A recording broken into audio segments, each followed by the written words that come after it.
I literally was sitting down there making my list for next year. So you already have the theme for next year? Actually, for the next 3. 今年的 Met Gala， 女魔头 Anna Wintour 面临着史无前例的3大挑战。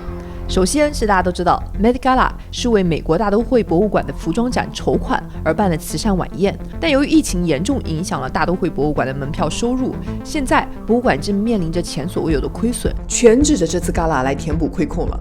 其次 Met Gala 的主办方美国版 Vogue 自己也是泥菩萨过河，广告业务受疫情和经济影响惨重，而 Met Gala 作为家门口最吸睛的摇钱树之一，简直就是全村人的希望啊。第三，今年的 Met Gala 继去年后继续采用全球网络现场直播的方式。俗话说，直播一时爽，现场火葬场。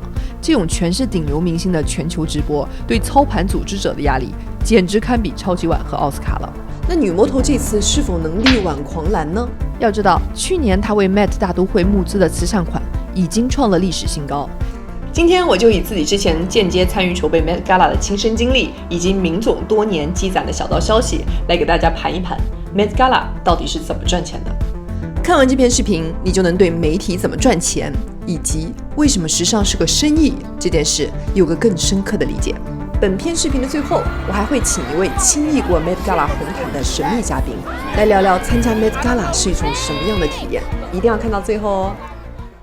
我们来看看 Met Gala 这场大秀 Anna Wintour 是如何用一鱼多吃的方式筹钱的。第一是门票。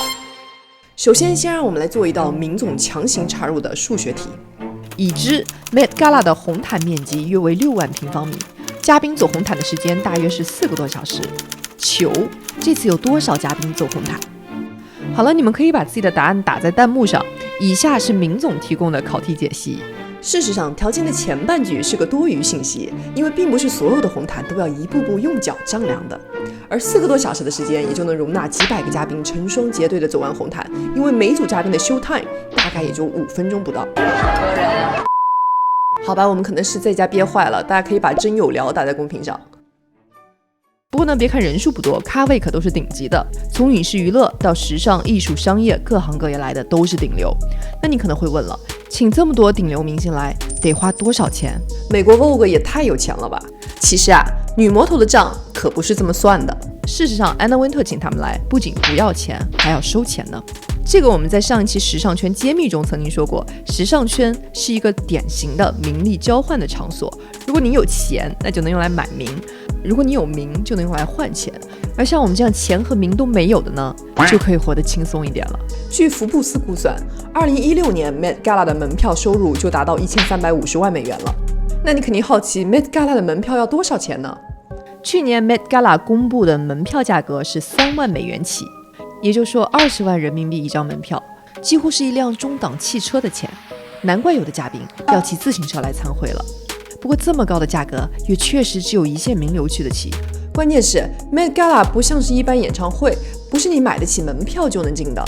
具体谁能进谁不能进，还是得女魔头 Anna Wintour 说的算。每届 Met Gala 最终的嘉宾名单都要女魔头 Anna Wintour 一个一个亲自确认，也就是说 Anna Wintour 在其中有着最重要的建议权和一票否决权。 Hey Anna, how do you choose the invite list for the Met Gala? I will never answer that question. 有关这个问题，我曾经问过很多同行，但没有得到任何答案。美国版 Vogue 的所有员工都对这个问题讳莫如深。就我自己的观察，有以下这几类表现的明星基本上都不会被邀请。第一类，在任何公开场合说过 Met Gala 不好的明星都不会再被邀请。好莱坞知名造型师 Rachel Zoe、 女演员 Gwyneth Paltrow、Tina Fey 都曾经在公开场合抱怨过现场参加 Met Gala 的感觉糟透了，现场又乱又挤又热，完全没有看起来那么光鲜，而且没有任何有意义的交谈，明星们全是去作秀的。另外，如果哪个明星和当年的联合主席有什么纠葛，也不会被邀请。比如超模 Coco Rocha 2017年就没有被邀请，据说是和当年的联合主席 Katy Perry 不合。甚至连晚宴上总是玩手机，也可能被女魔头拉进黑名单。比如美国企业家 Ricky Van Veen 曾经因此被 Anna Wintour 点名。I thought he wasn't coming. I know, but then he decided he wanted to come. Okay, can he not be on his cell phone the entire time then? Maybe send him that message. 另外，你的名气肯定也很重要，流量至上，在哪里都是一样的。比如2016年，品牌 Calvin Klein 想邀请珍珠港男演员 Josh Hartnett 参与 Met Gala， 然而被安娜拒绝了，因为他已经凉了太久了。又比如2012年 Anna Wintour 就建议 Valentino 考虑邀请当时正当红的年轻女演员 Lily Collins， 品牌果然就照做了。所以可见 Anna Wintour 在 Met Gala 请谁不请谁上的话语权是非常大的。女魔头之 Met Gala 一鱼多吃，第二吃买桌。既然是宴会，当然要摆桌了，而桌子也是可以卖的。那品牌为什么要买桌呢？首先，明星们的门票除了 Anna Wintour 和每年的联合主席邀请的之外，其他的大部分都是品牌买单。品牌为什么要买单呢？聪明的你应该已经猜到了，因为品牌需要人肉广告牌呀。而每一届 Met Gala 上，每个品牌邀请的最当红的明星，一般都会和品牌的设计师联袂行走，真是活生生的人肉广告牌。别忘了，我们最开始算过，人肉广告牌坑位只有几百个，而想参与赞助的品牌可是成百上千。从像 H&M、Gap 这样的高阶品牌，到奔驰、林肯这样的汽车品牌，再到苹果、IBM、三星这样的科技品牌，同一个世界，同一个梦想。但凡想要把自己和潮流、文化、时尚搭上关系的品牌，都想要在这晚会上好好曝光一把。其次，买桌子也相当于批量买门票了。一桌一般10个位置左右，如果单买的话要30多万了。据福布斯估算，2017年 Met Gala 上一张桌子10个位子的价格在27.5万美元左右，这么算起来确实要比零售门票要划算一些。所以大家现在应该知道谷爱凌是怎么受邀的了吧？应该是由 LV 邀请，同时 Anna Wintour 也同意的。女魔头之 Met Gala 一鱼多吃，第3吃赞助商。大家都知道 Met Gala 每年都有一个主题，比如今年和去年的主题都是美式时尚，19年是坎普风，15年是中式主题，等等等等。不过你们知道每年的赞助商是谁吗？赞助商不一定和主题直接相关，但很可能有间接影响。我们能明显看到2015年之前 Met Gala 的主赞助商以时尚奢侈品牌为主。2015年雅虎赞助了中国风的镜花水月展之后， Met Gala 也开始吸引越来越多时尚圈之外的科技大佬的赞助。就拿最近2届持续赞助的 Instagram 来说， Instagram 一向希望把自己定位成全球最大的时尚互联网社区，能赞助 Met Gala 就算是把这个人设给做实了。那么问题来了，成为 Met Gala 的主赞助商又要花多少钱呢？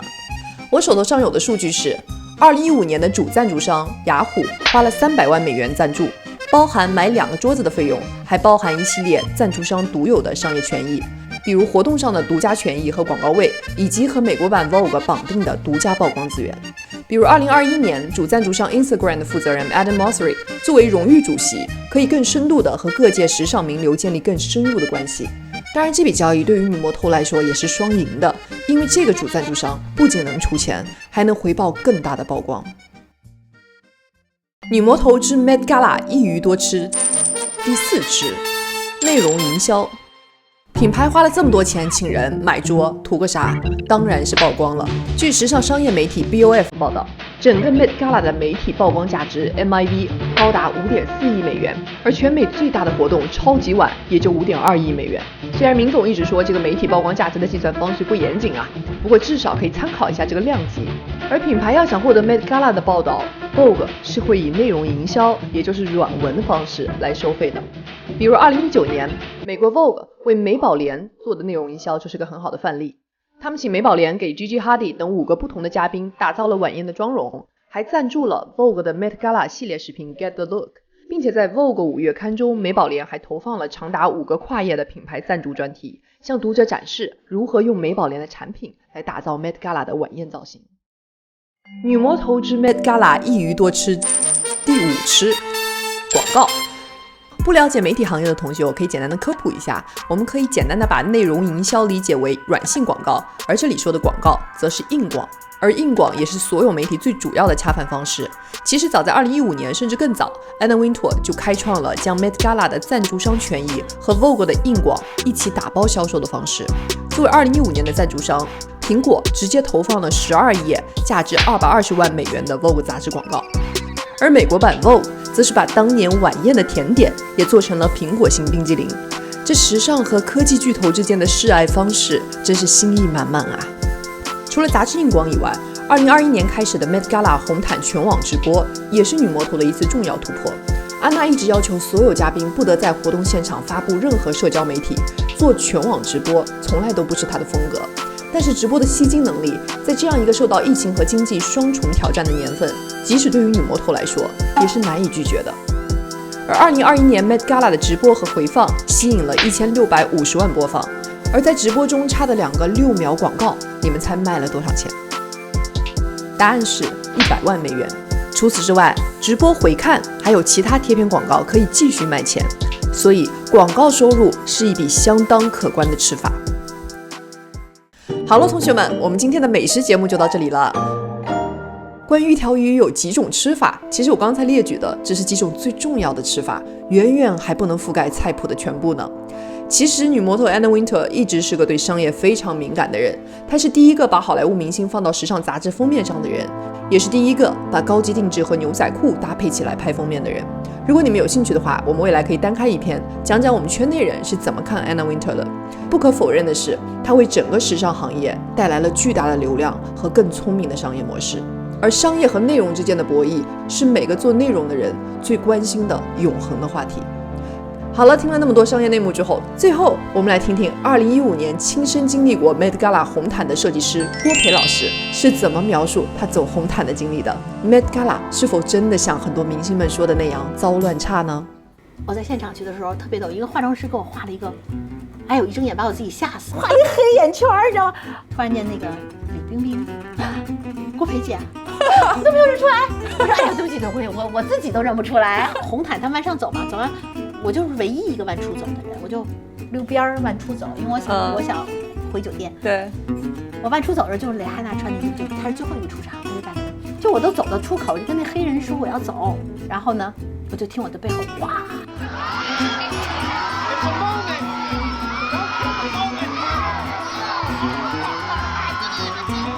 就是那种一直都没有这种声音，哇，这个。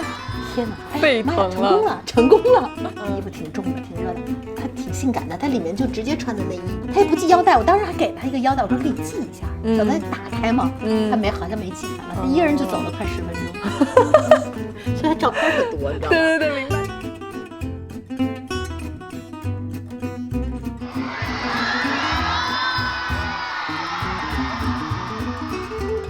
好啦，这期内容就到这儿了。听完这期，会不会让你对 Met Gala 除了明星穿衣八卦以外，有了更深度的了解？还想听什么样的时尚圈揭秘？欢迎留言给我。最后，别忘了关注我，这里是天才女友，眼界改变人生，我们下期见。